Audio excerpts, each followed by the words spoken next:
रामू एक छोटे से गांव में अपनी पत्नी सीता और बेटी गीता के साथ रहा करता था। रामू एक गरीब किसान था। उसकी एक छोटी सी जमीन थी जिस पर खेती बाड़ी करके वह अपने घर का खर्चा चलाया करता था। उसकी जिंदगी काफी साधारण रूप से चल रही थी। उसकी पत्नी सीता बहुत ही धार्मिक विचारों वाली थी। वह दोनों लहसुन प्याज का भोजन नहीं किया करते थे। वह हमेशा सादा खाना ही खाया करते थे। ऐसे ही एक सुबह जब सभी लोग खाना खाने के लिए बैठते हैं तो बिना लहसुन प्याज की सब्जी का पहला निवाला जैसे ही गीता अपने मुंह में डालती है तो वह अपनी माँ से बोलती है, क्या माँ, आप लोग हमेशा बिना लहसुन प्याज के खाना खाते रहते हो। कभी लहसुन प्याज वाला खाना खाकर भी देखो, थोड़ा स्पाइसी खाकर देखो। अरे बहुत स्वादिष्ट होता है वो। गीता, तूने आज तो बोल दिया, लेकिन अच्छी बात मत बोलना, क्योंकि हमारे घर में लहसुन प्याज खाना वर्जित माना जाता है और हमें लहसुन प्याज का स्वाद बिल्कुल भी अच्छा नहीं लगता है, इसलिए हम लोग नहीं बनाते हैं। क्या माँ, आप लोग भी ना पता नहीं कौन से जमाने में जी रहे हो। आजकल तो पंडित पुजारी भी अपने घर में लहसुन प्याज खाते हैं, जो कि मंदिर के पंडित होते हैं। आप लोग तो फिर भी एक साधारण इंसान हो, तो आप लोगों को प्याज लहसुन को अपने आप से दूर करने की कोई जरूरत नहीं है।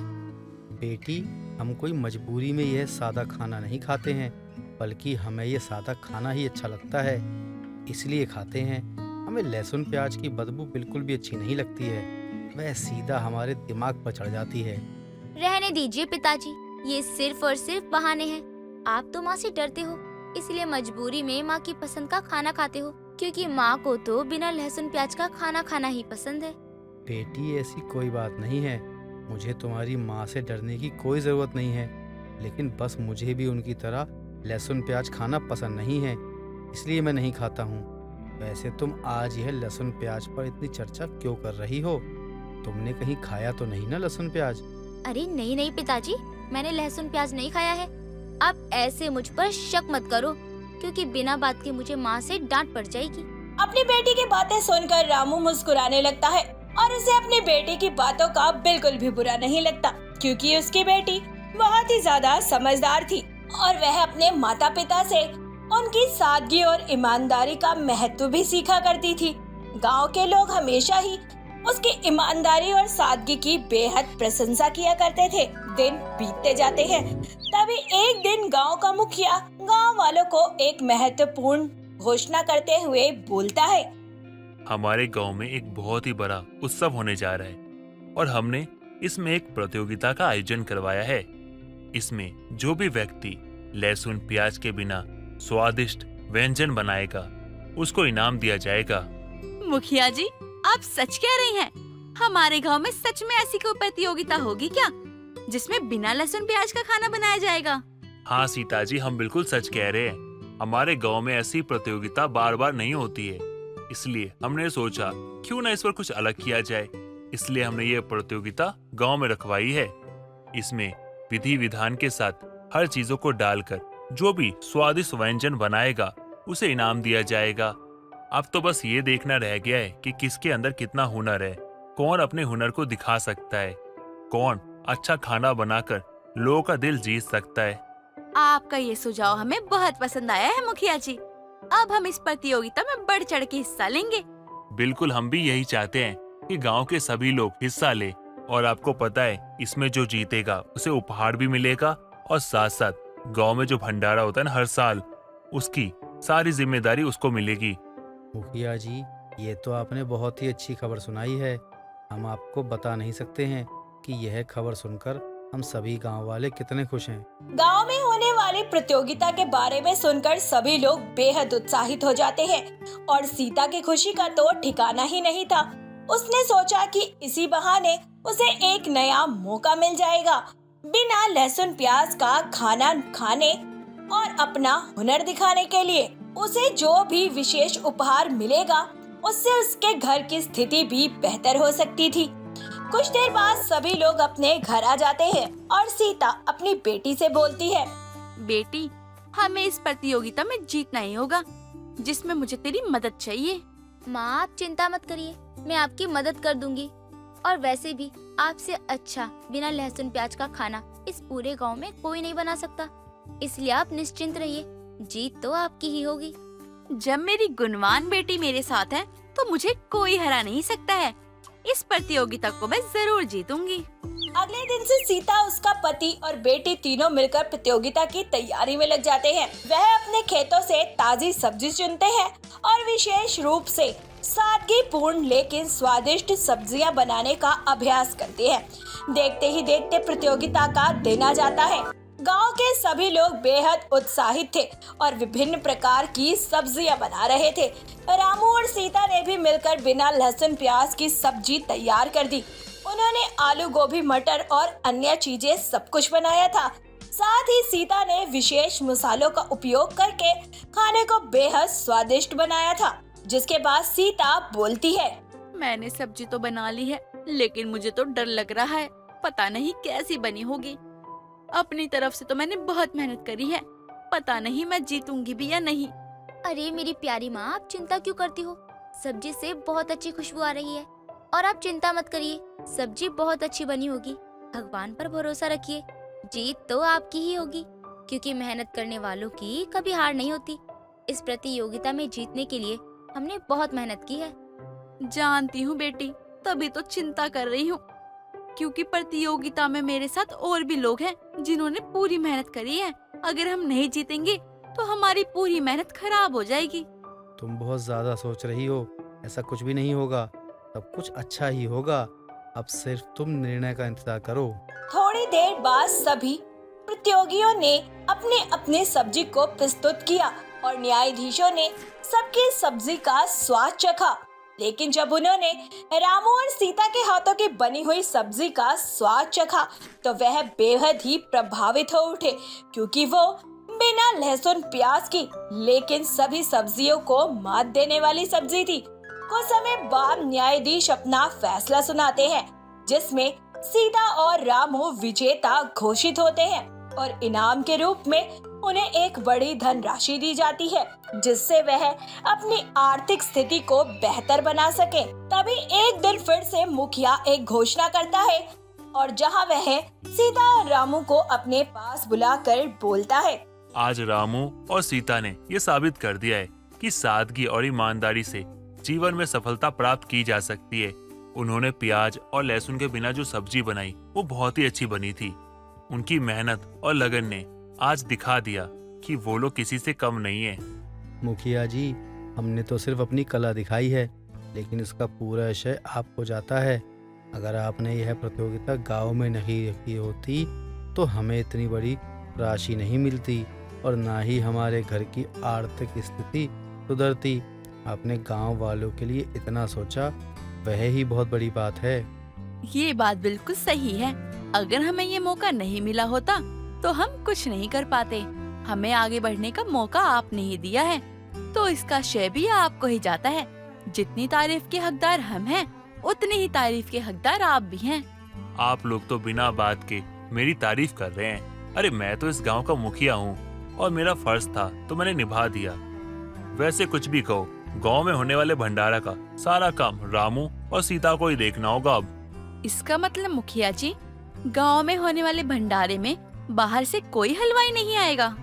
जब हमारे गांव के लोग लहसुन प्याज के बिना खाना बना सकते हैं तो बाहर से हलवाई क्यों मंगाए हम? और वैसे उनको पैसा देने से अच्छा है कि हम गांव के लोगों को ही पैसा दे, ताकि हमारे गांव का पैसा हमारे गांव में रह जाए।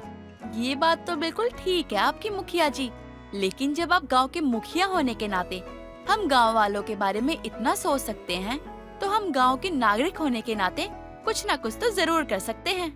मैं समझा नहीं सीता, तुम कहना क्या चाहती हो? मेरे कहने का ये मतलब है मुखिया जी, गांव में होने वाले भंडारे के लिए हम कोई पैसा नहीं लेंगे, बल्कि आप उन पैसों को गांव के लोगों के विकास के लिए उपयोग करना।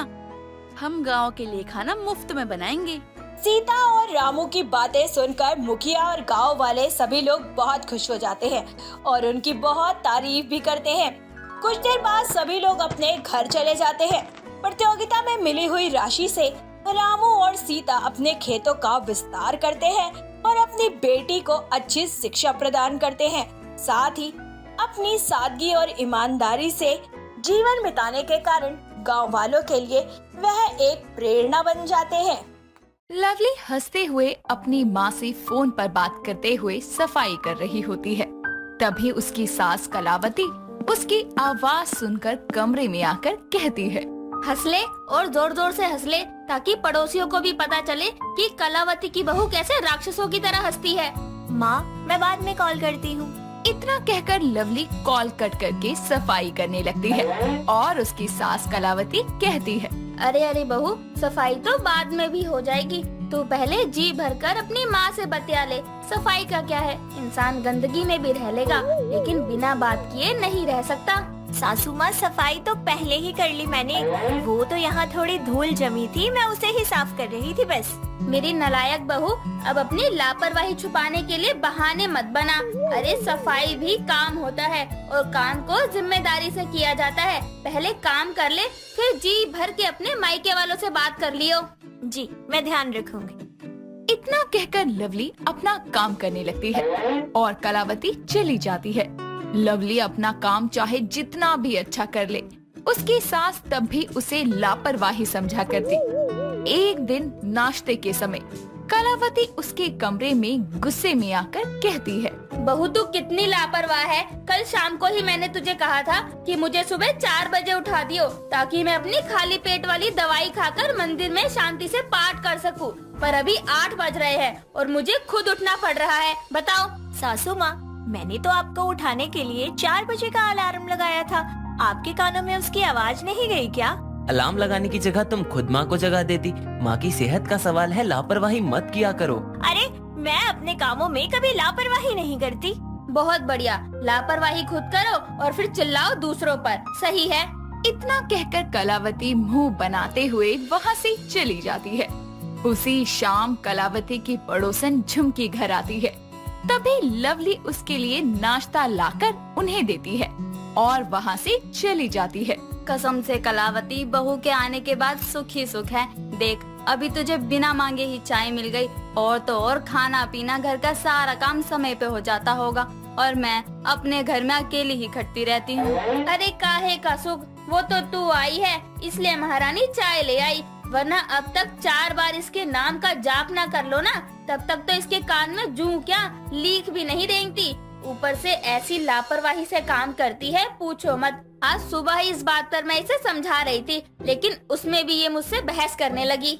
हाय हाय, कैसी बातें कर रही है। तेरी बहू शक्ल से तो ऐसी मालूम नहीं होती। शक्ल से तो तू भी पोपट मालूम पड़ती है, लेकिन है क्या? नहीं ना।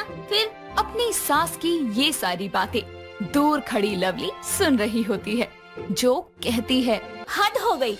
मतलब एक काम में मुझसे जरा से गलती क्या हो गई तो मेरी सास ने मुझे लापरवाह समझ लिया, और समझा तो समझा, उसके बाद पड़ोसन के आगे मेरी चुगली भी की। सासू माँ सच में सठिया गई है, पर कोई बात नहीं। अब जब मुझ पर लापरवाही का थप्पा लग ही गया है तो क्यों ना इनको लापरवाही के दर्शन करवा दूं। लवली जान गई थी कि उसकी सास अपनी हरकतों से बाज नहीं आने वाली। फिर क्या था, लवली ने भी सोच लिया कि जैसा सास उसे समझती है वो उसके साथ वैसा ही बर्ताव करेगी। और एक दिन दोनों सास बहू मंडी में सब्जी लेने जाती हैं। लवली सारी सब्जी तुलवाकर सब्जी वाले को पैसे दे देती है और देखती है कि उसकी सास किसी और औरत से बातें करने में लगी है। तभी वो कहती है, अच्छा भैया, 405 रुपए हुए ना? ठीक है, ये लो। सासू माँ, सब्जी उठा लेना, मैं खीरे ले लेती हूँ। अब अपनी गपशप में लगी कलावती कहाँ लवली की बात सुनती। थोड़ी देर बाद जब वो पलटकर देखती है तो लवली उसे खीरे की दुकान पर मिलती है। वो बिना सब्जी उठाए ही उसके पास चली जाती है और दोनों घर आते हैं तो लवली कहती है, लाइए सासू माँ, सब्जी दीजिए, मैं फ्रिज में रख देती हूँ। सब्जी? कौन सी सब्जी? आलू, टमाटर, बैंगन, घिया और हाँ, पुदीना भी। ये सारी सब्जी। मुझे क्या पता कहाँ है सब्जियाँ? कमाल करती हो सासू माँ, मैंने आपको सब्जियाँ उठाने के लिए कहा था। अब ये तो मत कहना कि आपने सुना नहीं, क्योंकि मैंने कहा था, इसका मतलब सब्जियाँ वहीं रह गई। अरे क्या सुना नहीं, बताओ। सब्जी तूने छाटी, तुलवाई तूने, पैसे तूने दिए, तो सब्जियां उठाने में तुझे मौत आ रही थी। मतलब पैसे देकर सब्जियां वहीं छोड़ाई। इतनी लापरवाह हो गई है तू। सासू माँ, मैं लापरवाह हूँ तो क्या हुआ, कम से कम आपको तो ध्यान रखना चाहिए ना। चलिए अब दोबारा मंडी चलते हैं। अरे ओ, दोबारा मंडी चलते हैं, दिमाग का इलाज करा जाके। पैसे तेरे पापा जी नहीं भेज रहे जो फूक कर आ जाओ दोबारा से। तू रहने दे, मैं खुद ही जाकर लेकर आती हूँ सब्जी। इतना कहकर कलावती दोबारा मंडी के लिए निकल जाती है और लवली मुस्कुराने लगती है। अगली सुबह लवली कान में एयरफोन लगाए बिना फैन ऑफ किए ही झाड़ू लगा रही होती है। तभी सारी धूल उड़कर सामने से आ रही कलावती के मुंह पर जाती है और वो खांसते हुए कहती है, अरे ओ नासपीटी, ये क्या कर रही है? हैं? क्या सासू माँ, क्या बड़बड़ा रही हो? थोड़ा ऊंचा बोलो ना, सुनाई नहीं दे रहा। अरे तभी वो जाकर फैन ऑफ करती है और उसके कान से एयरफोन निकालकर सोफे पर पटकते हुए कहती है, ये पंखा चलाकर कौन झाड़ू लगा रहा है? ये तो फूल झाड़ू लग रही है। ओहो, पंखा चल रहा था क्या? मुझे तो पता ही नहीं चला सासू माँ। मतलब बहू, तू दिन पर दिन इतनी लापरवाह कैसे होती जा रही है? बताओ, सारी धूल मुझ पर उड़ेल दी। सासू माँ, मुझे याद ही नहीं आया कि झाड़ू लगाने से पहले पंखा भी बंद करना पड़ता है। आप सही कहती हो कि एक साथ दो काम करना लापरवाही ही होती है। मैं एक काम करती हूँ, झाड़ू कटका छोड़कर पहले आराम से गाने सुन लेती हूँ। वैसे भी झाड़ू पोछा तो मैं रोज ही करती हूँ, गाने तो मैं कभी कभी सुनती हूँ। इतना कहकर वो हंसते हुए वहाँ से चली जाती है। उसका ऐसा बर्ताव देखकर कलावती हैरान होकर बोलती है, ये बहू को आखिर हो क्या गया है? मैं जितनी बार इसे लापरवाह कहती हूँ, ये अगली बार उससे बड़ी लापरवाही करती है। आखिर चल क्या रहा है इसके दिमाग में? लवली के अब ज्यादा लापरवाह बनने से कलावती हैरान होने लगती है। समय बीतता है और अब लवली हर छोटे छोटे काम में लापरवाही करने लगती है। एक दिन हॉल में पोछा लगाते वक्त वो जानबूझकर पंखा नहीं चलाती। तभी फोन पर बात करते हुए साहिल वहाँ आता है और गीले फर्श पर फिसलकर धड़ाम से गिर पड़ता है। अरे अरे मेरी कमर। हाय हाय, कैसे गिर गया तू? ला मुझे अपना हाथ दे। कलावती साहिल को उठाने के लिए अपना हाथ आगे बढ़ाती है, लेकिन उसे उठाते उठाते वो खुद भी फर्श पर गिर जाती है और कहती है, हाय दैया, मार डाला रे। अरे नासपीटी, पोछा लगा रही है या फर्श धो रही है? इतना गीला कर रखा है फर्श। अरे अकल क्या घास चरने गई है तेरी? अरे लवली, जब इतना गीला पोछा लगा रही थी तो पंखा भी चालू कर लेती ताकि फर्श सूख सके। ओहो, मैं कितनी लापरवाह हो गई हूँ, पंखा चालू करना भूल गई। बस कर, तेरी लापरवाही की तो हद हो गई। उस दिन पंखा बंद करना भूल गई और आज चलाना भूल गई। इतनी लापरवाह तो तू नहीं थी। हाय मेरी कमर। हाँ सासू माँ, वही तो, मुझे तो लापरवाह बनने पर आपने ही मजबूर किया है। अभी देखो ना, जब मैं सारे काम सही करती थी तब भी आपको उसमें मेरी लापरवाही नजर आती थी। फिर मैंने सोचा कि जब मुझ पर लापरवाही का टैग लग ही गया है तो क्यों ना खुल के लापरवाही कर ली जाए। मतलब ये सब तुमने जानबूझकर किया? अभी ये लापरवाही का नगाड़ा बंद करो और हमें संभालो। हाँ हाँ, क्यों नहीं। इतना कहकर वो दोनों की तरफ अपना हाथ बढ़ाती है और दोनों उसे भी अपने साथ जमीन पर पटक देते हैं और लवली दर्द भरी आवाज में कहती है, आए हाय, मिल गई आपको शांति, अपने साथ साथ मेरी भी कमर में लचक लाकर। हाँ तो और बनने लापरवाह बहू। इसी बात पर सास बहू और बेटा जमीन पर पड़े पड़े हंसने लगते हैं। कुसुम एक लालची पुलाव वाली थी। उसके हाथों में जादू था, जिसके कारण उसके ढाबे का पुलाव खाने के लिए लोग दूर दूर से आया करते थे। लेकिन उसके लालची स्वभाव के कारण कई बार ग्राहकों से उसकी बहस भी हो जाती थी। एक दिन वो अपने ढाबे पर काम कर रही होती है, तभी वहाँ एक आदमी आता है। कुसुम बहन, ये सब क्या है? आप चावल के पुलाव बनाती है या कंकड़ के? तुम फिर सुबह सुबह मुझसे बहस करने आ गए। मैंने तुमसे पहले भी कहा है कि अगर तुम्हें मेरे ढाबे के पुलाव से ज्यादा परेशानी है तो मत ले जाओ। मैंने तुमसे कोई जबरदस्ती नहीं की है कि तुम मेरे ढाबे से ही पुलाव लेकर जाओ। ये कैसी बात हुई कुसुम बहन? हम तुम्हारे सबसे पुराने ग्राहक हैं और आप हमसे ऐसे बात कर रही हो। आपको अपनी गलती दिखाई नहीं दे रही? देखो, तुम जाओ यहाँ से, बिना बात के मेरा टाइम खराब मत करो। मुझे पुलाव बनाने दो, मेरे ग्राहकों के आने का समय हो रहा है। अपने जीवन में बहुत सी लालची औरतें देखी है मैंने, लेकिन आज तक तुम जैसी नहीं देखी। तुम पुलाव वाली नहीं बल्कि एक लालची पुलाव वाली हो। देखो, अपनी जुबान संभाल कर बात करो, समझे? सुबह सुबह मेरा फोकट में टाइम खराब मत करो, निकलो यहाँ से।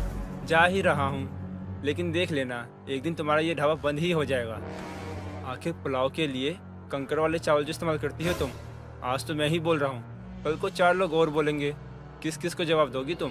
वो आदमी इतना कहकर वहाँ से चला जाता है, जिसके बाद कुसुम फिर से पुलाव बनाने लग जाती है। इतना सुनने के बाद भी कुसुम पर किसी भी बात का कोई असर नहीं होता। वो फिर से कंकड़ वाले चावलों का ही इस्तेमाल करती है पुलाव बनाने में।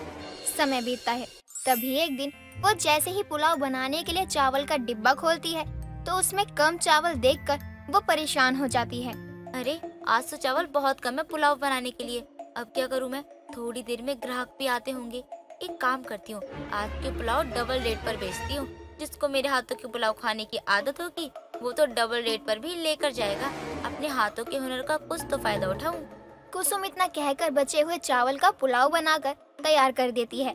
थोड़ी देर बाद उसके ढाबे पर ग्राहकों की लाइन लग जाती है और अपनी लालच के चलते वो बनाए पुलाव को डबल दामों में बेच देती है। दिन बीतते हैं, तभी एक रोज वो बहुत सारा पुलाव बनाकर रख लेती है, लेकिन बारिश होने के कारण हर जगह पानी भर जाता है और उसके ढाबे पर कोई भी ग्राहक नहीं आ पाता।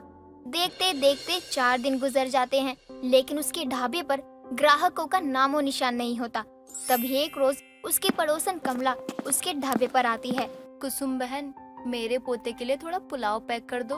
आज मेरे घर में गैस खत्म हो गई है, बेचारे को बहुत भूख लगी है। हाय राम, इतने दिन से कोई ग्राहक नहीं आ रहा था, इसके चलते मैंने आज पुलाव नहीं बनाया और जो है वो 4 दिन का बासी है। अब क्या करूं? लेकिन ऐसे कैसे जाने दूं? इतने दिनों के बाद तो कोई ग्राहक दिखाई दिया है। एक काम करती हूँ, बासी पुलाव को ही तड़का मार के दे देती हूँ। क्या पता चलेगा, इतनी बारिश के मौसम में खराब थोड़ी ना होगा। क्या हुआ कमला बहन, तुम तो ऐसे सदमे में हो गई मानो तुमसे कोई पुलाव नहीं तुम्हारी जान मांग ली हो। पैसे लेकर आई हूँ, घबराओ मत, उधार लेने नहीं आई हूँ। ऐसी बात नहीं है कमला, अगर तू उधार लेने आई होती तो भी मैं तुझे दे देती। आखिरकार तू तो मेरी पड़ोसन है।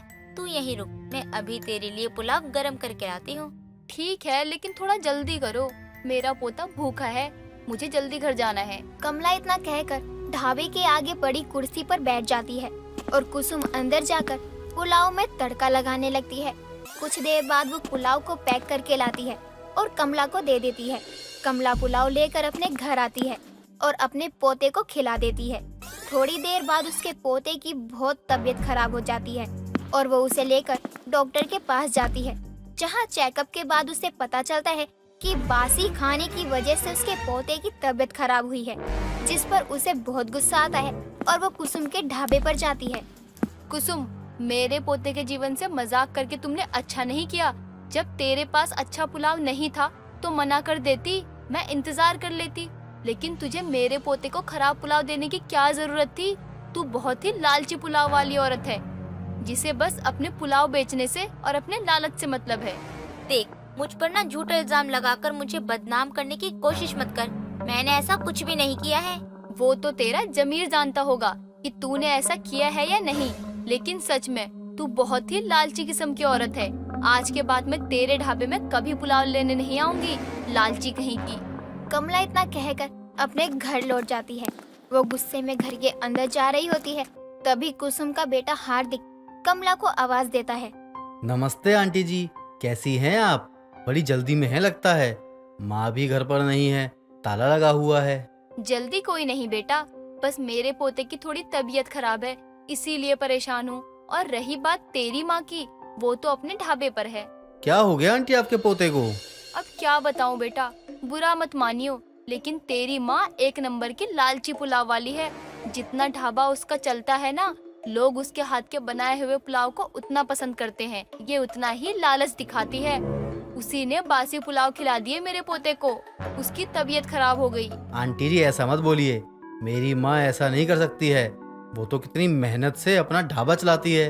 हाँ, तो मैंने कब बोला कि वो मेहनत नहीं करती है? लेकिन वो जितने मेहनत से अपना ढाबा चलाती है, उतनी ही मेहनत वो लालच दिखाने में भी करती है, जिसका परिणाम उसे एक दिन जरूर भुगतना पड़ेगा। ये क्या कह रही हैं आंटी जी आप? सही तो कह रही हूँ। अपने लालच के चक्कर में कभी कंकड़ वाले चावल खिला देती है, तो कभी दुगने दाम में बेचती है, तो कभी बासी पुलाव खिला देती है। लेकिन मुझे क्या, आज के बाद मुझे जाना ही नहीं है उसके ढाबे पर।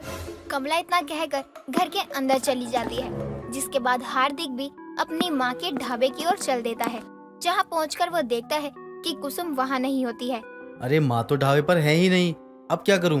एक काम करता हूँ, तब तक माँ के हाथों का बना हुआ पुलाव खा लेता हूँ, बहुत जोर से भूख लगी है। हार्दिक इतना कहकर अनजाने में ही वही 4 दिन का रखा हुआ बासी पुलाव खा लेता है, जिसे कमला के पोते ने खाया होता है। जिसके खाने के कुछ देर बाद ही हार्दिक की भी बहुत ज्यादा तबीयत खराब हो जाती है, उसे बहुत उल्टियां होने लगती है। तभी कुसुम वहां पहुंचती है और अपने बेटे को तड़पते हुए देखकर कहती है, क्या हुआ मेरे लाल, तू कब आया और तेरी इतनी तबीयत खराब कैसे हो गई? कुछ उल्टा सीधा तो नहीं खा लिया ना तूने? माँ मैं अभी थोड़ी देर पहले ही घर आया था, तो देखा आप यहाँ थी ही नहीं, तो मैं सीधे ढाबे पर आ गया। मुझे भूख लगी थी तो मैंने वही रखा हुआ थोड़ा सा पुलाव खा लिया, लेकिन उसके खाने के बाद मेरी तबीयत बहुत खराब हो गई। पता नहीं क्या हो रहा है। बेटा तूने वो पुलाव क्यों खा लिए? वो पुलाव तो मैंने ग्राहकों के लिए रखा था, वो 4 दिन का बासी था, तो तबीयत तो खराब होनी थी। अब मैं क्या करूँ? तू जल्दी से मेरे साथ डॉक्टर के पास चल। नहीं माँ, नहीं जाऊँगा। मैंने आपको कितनी बार बोला कि आप अपनी लालच करने वाली आदत छोड़ दो। इस लालच के चलते आप कभी लोगों को कंकड़ वाले चावल के पुलाव बनाकर खिला देती हो, तो कभी पैसे ज़्यादा लेती हो, पुलाव कम देती हो, तो कभी 4 दिन का बासी खिलाकर लोगों को बीमार कर देती हो। कब तक चलेगा ये सब कुछ माँ? बेटा मैं जो भी कुछ करती हूँ तेरे लिए ही तो करती हूँ, ताकि तू खुश रहे, तुझे सारे ऐशो आराम मिले। लेकिन तुझे ये सब पता चला कैसे? उसी कमला ने तेरे कान भरे होंगे। माँ कान नहीं भरे हैं, सच बताया है। और मुझे ये लालच की कमाई नहीं चाहिए। जब लोग आपको लालची पुलाव वाली कहकर बुलाते हैं तो मुझे बहुत बुरा लगता है। आपके हाथों का इतना अच्छा हुनर है, लोग आपके पुलाव की इतनी तारीफ करते हैं, तो आप इतनी लालच दिखाकर अपनी इज्जत क्यों खराब कर रही हैं? अपने बेटे की बातें सुनकर और उसकी बुरी हालत देखकर कुसुम को अपनी गलती का एहसास होता है, जिसके बाद वो अपने बेटे से अपनी गलती की माफी मांगती है और आगे से फिर कभी लालच ना करने का वादा भी करती है। सरला अपने बेटे चमन से परेशान रहा करती थी, क्योंकि वो शादी के लिए राजी ही नहीं हो रहा था। चमन देख, कल तुझे देखने के लिए लड़की वाले आने वाले हैं, तो मुझे कोई बहाना नहीं चाहिए कि तुझे कहीं जाना है या ऑफिस में अर्जेंट मीटिंग है कोई। माँ मैंने आपको साफ साफ शब्दों में बता दिया है ना कि मैं शादी नहीं करूँगा, तो आप मेरी बातों को मानते क्यों नहीं हो? पहले ही मेरी जिंदगी इतनी खराब हो चुकी है। तो क्या मेरे पसंद की लड़की से शादी करके तूने अपनी जिंदगी बर्बाद की है? तेरा अपना किया धरा था, जो तू उस लड़की को इस घर में मेरे मना करने पर भी लाया था। माँ मुझे आप फिर से सुनाने मत लगो, मैं लेट हो रहा हूँ, मुझे ऑफिस जाना है। अगर मैं ऑफिस टाइम पे नहीं पहुँचा तो बहुत बड़ा नुकसान हो जाएगा। चमन शादीशुदा था, उसकी पहली पत्नी पूजा उसका पहला प्यार थी। दोनों ने लव मैरिज की थी, लेकिन पूजा चमन को बार बार विदेश ले जाने की जिद करती रहती। लेकिन चमन अपने ऑफिस के कामों में फंसे होने के कारण पूजा को कहीं ले ही नहीं जा पाता था, जिस वजह से पूजा को किसी और से प्यार हुआ और पूजा उसके संग विदेश पहुंच गई। अरे सरला क्या हुआ, क्यों इतनी उदास बैठी है? सब ठीक तो है ना? अरे क्या बताऊं विमला, तू तो जानती है ना चमन की शादी को लेकर कितना परेशान चल रही हूँ, और वो है कि सुनने को तैयार ही नहीं है। मैं तो कहती हूँ सरला, उसके बिना बताए किसी मंदिर ले जाकर शादी कर दे। अरे विमला, कल को लड़की को तो वही रखेगा, कहीं छोड़ दी तो क्या करूँगी मैं? मुझे तो कुछ समझ ही नहीं आ रहा है। मैं तो सब कुछ कहकर थक गई हूँ, लेकिन वो है कि मान ही नहीं रहा है। ऐसे ही समय बीत रहा होता है और सरला को अपने बेटे की शादी और उसके बढ़ती हुई उम्र की टेंशन हो रही थी। अब देर रात सरला हॉल में बैठी हुई थी। माँ क्या हुआ आपको? आप ऐसे क्यों दिख रहे हो? आपकी तबीयत तो ठीक है ना? तुझे क्या, मैं मर जाऊं काम करते हुए या मुझे कुछ हो जाए, पोता पोती का बिना मुंह देखे। माँ अब इसमें पोता पोती शादी कहाँ से आ गया? जब देखो आपका सिर्फ एक ही डायलॉग होता है। तुझे मेरी कसम है चमन, तुझे मैं जिस लड़की से बोलूंगी तू शादी करेगा। माँ ये कैसी जबरदस्ती है? क्या है ये सब? आपको कहा तो है मैंने कि मुझे शादी नहीं करनी है, नहीं करनी है, नहीं करनी है। हाँ हाँ, क्यों सुनेगा तू अपनी बूढ़ी माँ की? तेरा बाप तो मुझे भरी जवानी में छोड़कर चला गया, लेकिन मुझे यहाँ तेरे जैसे नालायक बेटे के साथ छोड़ गया। मेरा एक कहना नहीं मानता, क्या करूँ मैं, कहाँ जाऊँ? जो करना है वो कर लेना, नहीं करूँगा मना शादी के लिए, जैसी आपकी इच्छा। हाँ तो कल ही तुझे लड़की वाले देखने आने वाले हैं। जब कल ही मुझे लड़की वाले देखने आ रहे हैं तो इतना ड्रामा क्यों किया जा रहा है? जब सब कुछ पहले से ही फिक्स हो चुका है तो फिर मुझे बताने की क्या जरूरत है? अब सरला के बेटे चमन को लड़की वाले देखने आते हैं और बात भी बन जाती है। और लगे ही हाथ कुछ दिनों में चमन की शादी सोनिया से हो जाती है और सोनिया भी अपने ससुराल आती है। एक रोज सरला अपने बेटे चमन से कहती है, बेटा आज मेरा उपवास है तो तू बहू को बाहर से खिला ला। मैं कहीं बाहर नहीं जा रहा हूँ, उसे अगर कुछ खाना ही है तो घर में बनाए और खाए। जी चलिए ना, माँ जी इतना कह रही है तो मुझे भी बाहर का कुछ अच्छा सा खाने का मन कर रहा है। अब चमन ना चाहते हुए भी अपनी पत्नी को बाहर खाने पर लेकर जाता है। मुझे तो बिरयानी खानी है, बहुत समय हो गया है कुछ अच्छा खाए हुए। 2 प्लेट बिरयानी लगा दो भैया। ये बिरयानी के ढाबे के मालिक तो मुझे जाना पहचाना सा लग रहा है। कहाँ देखा है इसे? कहीं तो देखा है, लेकिन कहाँ? अरे ये तो मुस्तफा है, मेरा एक्स बॉयफ्रेंड। अब मजा आएगा जब ये मेरे हैंडसम से पति को देखेगा। ये तो सोनिया ही है। और ये इसके साथ कौन है? अच्छा तो शादी कर ली इसने। ओह ये भी इधर ही देख रहा है। थोड़ा अपने पति के करीब बैठने की कोशिश करती हूँ। बड़ी आई मुझे जलाने वाली, इसके जैसी 10 आएगी और 10 जाएगी। बड़ा आया मुर्गी चोर, उस रात पीकर मेरे घर नहीं आया होता तो आज ये मेरा होता। अब सोनिया जानबूझकर अपने पति चमन के साथ चिपक कर बातें कर रही होती है तो कभी चमन के कंधों पर हाथ रखती। ये सब देखकर मुस्तफा जल रहा होता है। तभी वो अपने यहाँ के लड़के छोटू से कहता है, ओ छोटू यहाँ आइयो, वो देख कोने में देख रहा है। हाँ वहाँ जा और उन दोनों को बोल, और कुछ चाहिए तो दे दे उनको, और नहीं चाहिए तो बिल ले और भगा उनको वहाँ से, और बोल दे दुकान बंद करने का समय हो चुका है, निकल लो यहाँ से। और कुछ खाना का भैया, अगर हो गया हो तो चलो दुकान से कट लो, बंद करने का समय हो गया है। हाँ हाँ जा रहे हैं, ये पकड़ अपने पैसे। अरे सोनिया ये क्या तरीका है पैसे देने का? उसे तुमने पैसे फेंक कर क्यों दे दिए?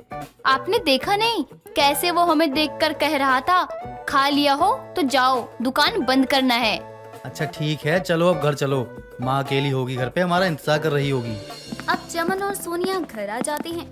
सरला भी अपनी बेटी बहू को साथ देखकर खुश हो रही थी। अब अगले रोज देर शाम सोनिया अपनी सास सरला से कहती है, माँ जी मैं क्या कह रही थी, आज भी खाना रहने देते हैं क्योंकि मुझे आज भी कुछ बाहर का खाने का मन कर रहा है और मैं उनके साथ बाहर जाऊंगी तो थोड़ा वो मुझसे बातचीत भी करेंगे। घर में तो वो मुझसे दूर दूर ही रहते हैं। अरे बहू ये तो तू एकदम सही कह रही है। मैं तो कहती हूँ रात का डिनर तुम दोनों बाहर ही किया करो ताकि तुम दोनों को एक दूसरे के साथ समय भी मिले। अब जैसे ही चमन ऑफिस से आता है वैसे ही सोनिया चमन के साथ बाहर जाने की जिद करने लगती है और चमन भी हार कर सोनिया को हाँ कर देता है। अब सोनिया जानबूझकर चमन को उसी बिरयानी के ढाबे पर ले जाती है जहाँ वो कल गई थी। आज फिर आगे कल मुँह ही तू। अरे यार जब देखो तब मुंह उठा के चली आती करमजरी नास पीटी। अरे प्यार व्यार हो गया क्या तुझे मुझसे? हाँ जो जब देखो तब मुंह उठा के आती है, तेरे बाप का घर है क्या ये? सॉरी भाई साहब, आप किसे कह रहे हैं ये सब? अरे भाईजान आप कैसी बात कर रहे हो? आप तो हमारे कस्टमर हो, मैं आपको ऐसा कैसे बोल सकता हूँ? मैं तो आपके बगल में जो मेरी फीमेल डॉग है ना, मैं उसे कह रहा हूँ, आप तो गलत समझ रहे हो। अरे मैंने देखा ही नहीं, वैसे बड़ी प्यारी है। लेकिन काटती भी है। अरे पता नहीं दिन में कितनों को काटती होगी। जब देखो तब मुंह उठा के चली आती है। एक नंबर की डायन है डायन। मैं तो कहता हूँ डायन विश्वासनी इससे 100 गुना अच्छी होती है। मेरा मन करता है ना इसको 2 रख के दूं, लेकिन क्या करूं, घर वालों ने तमीज सिखा रखी है, इसलिए इसे कुछ कह नहीं पाता। और मैडम जी आप क्यों मुंह बना रही हो? जाइए खाना खाइए। अच्छी दोस्ती है आप दोनों की। जरा आप हमारे लिए 2 प्लेट बिरयानी लगवा दो। बिरयानी खाने कुत्ते तुझे, वो भी डायन के साथ आके। अभी देता हूँ तुम दोनों को बिरयानी। इतनी तीखी बिरयानी दूंगा दोनों को कि यहाँ दोबारा नजर नहीं आओगे। जानबूझकर अपने पति को लेके आती है ना ये डायन मटकते हुए। अब पता चलेगा इसे, कभी मटकने के लायक नहीं बचेगी। मुस्तफा बार बार सोनिया को देख रहा होता है और सोनिया भी मुस्तफा को देखकर मुंह बना रही थी। ये सब पास बैठा चमन भी देख रहा था। तभी वो अपनी पत्नी सोनिया से कहता है, अच्छा वैसे पहले कभी तो तुमने ऐसे बिरयानी नहीं खाई ढाबे पे आकर के? नहीं नहीं, मुझे तो इस ढाबे के बारे में पता भी नहीं था, लेकिन आप क्यों पूछ रहे हैं ये सब? क्योंकि तुम्हारी उस बिरयानी वाले ढाबे वाले के पुराने ताल्लुकात हैं। जी मैं कुछ समझी नहीं, आप क्या कह रहे हैं? बताओ, इस मुस्तफ़ा को कब से जानती हो और कैसे? आपको कैसे पता चला कि मैं इससे पहले से जानती हूँ? मैं जब हाथ धोने गया था तब वो लड़का जो काम कर रहा है उसने ही मुझे बताया ही सब कुछ। दरअसल वो मुस्तफा मेरा एक्स है, लेकिन अब मेरा इसके साथ कुछ लेना देना नहीं है। तभी तुम 2 दिनों से यहाँ इसे देखने आ रही हो जब कुछ भी नहीं है। मैं सच कह रही हूँ, इसके साथ मेरा कुछ भी नहीं है। और इसने जब पीकर घर में घुसकर मेरे पिता से मेरा हाथ मांगा था तो सबने इसे बहुत मारा था। तो तुम इससे प्यार करती थी या करती हो? सच बताओ मुझे। मैं तो आपके साथ यहाँ इसे जलाने के लिए आती हूँ। ये मुझे ना पहले पसंद था और ना ही कभी होगा। अब बिना कुछ खाए पिए ही चमन सोनिया को घर ले आता है और घर आते ही अपनी माँ से कहता है, माँ, मैंने आपको मना ही किया था कि मुझे शादी नहीं करनी है, लेकिन आपने मेरी एक भी ना मानी। मुझसे पूछे बिना मेरा रिश्ता इसके साथ करवा दिया। इसका किसी के साथ चक्कर था पहले। बहू, ये चमन क्या कह रहा है? तेरा किसी के साथ चक्कर था? 1 मिनट, अगर इसका चक्कर किसी के साथ था ना, अब तो नहीं है ना? और क्या तेरा चक्कर नहीं था? अपनी माँ की ये बात सुनकर चमन कुछ भी नहीं कहता, लेकिन आज के बाद वो अपनी पत्नी को कहीं भी बाहर खाने पर नहीं लेकर जाता। जानकी, सुनीता और कोमल तीनों एक टूटी हुई झोपड़ी में रहा करती थी। उन तीनों के पति काम करने बाहर गए हुए थे। वो हर महीने पैसे भेजा करते, लेकिन इस महीने एक भी पैसा नहीं भेजा था। वो पैसों के इंतजार करते हुए बैठी थी। तभी उन तीनों में से बड़ी बहू जानकी कहती है, शायद आज भी पैसा नहीं भेजा तीनों ने, इसलिए कोई आया ही नहीं पैसे देने। इस बार इनको घर आने तो दो, फिर बताती हूँ कैसा लगता है जब घर में अनाज का एक दाना ना हो। दीदी, आप बस बोलती हो, लेकिन उनके आने के बाद आप उनसे कुछ नहीं कहती। आप हमेशा ऐसा कहती हो, लेकिन उनके आते ही आपकी बोलती बंद हो जाती है। छोटी है इसीलिए कुछ नहीं बोलती, क्योंकि उन्हें भी हमारी परेशानियों का ख्याल है। अगर उन्हें समय पर पैसे ना मिले तो क्या कर सकते हैं? तो ये तीनों वहाँ की नौकरी छोड़कर यहाँ गांव में क्यों नहीं आ जाते? यहाँ भी काम कर सकते हैं, लेकिन इनको कौन समझाए? सुनीता, जब हमारे पति बाहर इतना ज्यादा पैसे कमा कर देते हैं, फिर भी महीने के आखिरी में हमारा गुजारा नहीं हो पाता, तो सोचो यहाँ इस गांव में ना ही हमारी जमीन है और ना ही कोई ढंग का काम, फिर कैसे हमारा घर चलेगा? उनके साथ हमें भी काम कर लेना चाहिए। साथ मिलकर काम करेंगे तो शायद घर का खर्च भी निकल आएगा। तुम्हारी बात सही है। कल मैं कुछ काम ढूंढने जाती हूँ, अगर मिल जाता है तो ठीक है, वरना फिर से दूसरे दिन हमें कोशिश करनी पड़ेगी। तीनों अपनी दुख भरी कहानियाँ, अपनी कठिनाइयाँ एक दूसरे से बांट रहे होते हैं। तभी वहाँ पोस्टमैन आकर उन्हें मनी ऑर्डर देकर चला जाता है। पैसे देखकर सभी खुश हो जाते हैं और ऐसे ही अगली सुबह जानकी अपनी कही बात के मुताबिक काम ढूंढने ही जा रही होती है। तभी सुनीता और कोमल कहती है, दीदी, अब नौकरी ढूंढने की क्या जरूरत है? क्यों नहीं है जरूरत? अभी पैसे आ गए इसीलिए। अगर ये पैसे कल नहीं आए होते तो मुझे ऐसा कहती क्या? नहीं ना? तो बस अब वही दिन सोचकर अब हमें रोज निकलना होगा काम की तलाश में, जब तक हमें काम न मिल जाए। दीदी, मैं भी आपके साथ काम ढूंढने जाऊंगी। 2 पैसे ज्यादा आएंगे तो हमें महीने के आखिर में कोई परेशानी नहीं होगी। नहीं कोमल, अभी तुम घर पर ही रहो, मैं पहले काम ढूंढ लूं, मुझे मिल जाए उसके बाद तुम भी अपने लिए काम ढूंढ लेना। अगर छोटी जेठानी जी को काम करना हो तो मैं घर पर ही रह जाऊंगी, आप दोनों चली जाना काम पर। अरे क्या बात है, दिमाग तो सही लगाया है तुमने। वैसे सुनीता से पूछ लेते हैं कि उसे क्या करना है या घर के बाहर का काम करना है। दीदी, मैं घर छोड़कर कहीं नहीं जाने वाली। मुझे तो घर का काम ही बहुत भाता है। तो ठीक है बड़ी दीदी, आप जाओ काम ढूंढने, फिर कभी मैं चली जाऊंगी काम ढूंढने। और रही सुनीता दीदी, ये तो घर पर ही खुश है। चलो फिर ठीक है, तुम दोनों बातें करो, मैं जाती हूँ और शाम को मिलते हैं। जानकी इतना कहकर निकल पड़ती है नौकरी की तलाश में। जानकी को गए हुए काफी वक्त हो गया था, लेकिन वो अभी तक घर वापस नहीं आई थी। सुनीता और कोमल बहुत चिंता में थी। दोनों आपस में बातें कर ही रहे थे, तभी पड़ोसन कांता आती है। क्या बात है सुनीता बहू, तुम्हारी जेठानी कहीं दिख नहीं रही है? घर में है या कहीं और चली गई बिना कुछ बताए? कांता चाची, जितनी जानकारी हो इंसान को उतना ही मुंह खोलना चाहिए, वरना ज्यादा बोलने से सेहत बिगड़ जाती है।